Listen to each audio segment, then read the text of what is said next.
We were talking off camera, and you said it's nothing like what they tell you about in the soap operas. Explain what you mean. They don't wake up and everything is great. It's not one day they just wake up and their life continues. It's a slow process. There's many stages to a coma. And just knowing that it's not, you just wake up one day and things are great. What did the doctors tell you in the first week or two about whether she'd wake up? I would say it was 9 days into her coma. There was an intern who was watching over her case. We had some questions that we wanted to ask, so I had called a meeting with him in the morning, and he told me that it was the best thing for Jessica if I would take her off life supports, because he told me that she would never amount to anything, that she probably would be in a nursing home for the rest of her life as a vegetable, and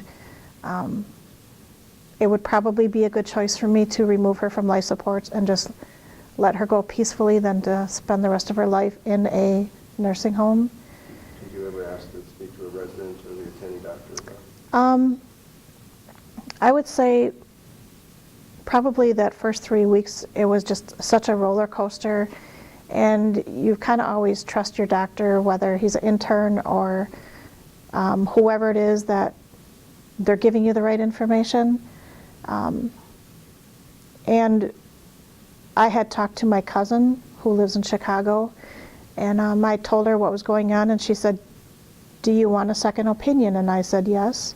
She goes, "Did they ask you if you wanted one?" And I said, "No." She goes, "Do you want one?" And I said, "Yes." So she actually called the hospital, and I don't even remember who she talked to, but she told them what was going on. And in between all this time had elapsed, they had, this doctor had a special meeting for all of Jessica's friends and family who wanted to be involved. He gave a special talk to classmates and relatives who wanted to listen in on it, saying that what he thought the best decision was for Jessica at that time to remove her from life support. And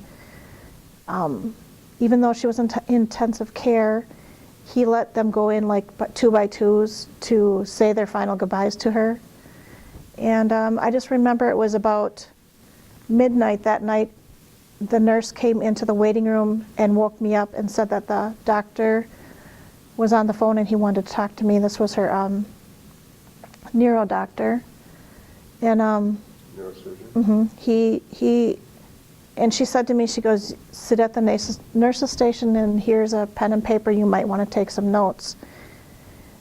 He was livid, to say the least. He had not given that doctor permission to talk to us. He did not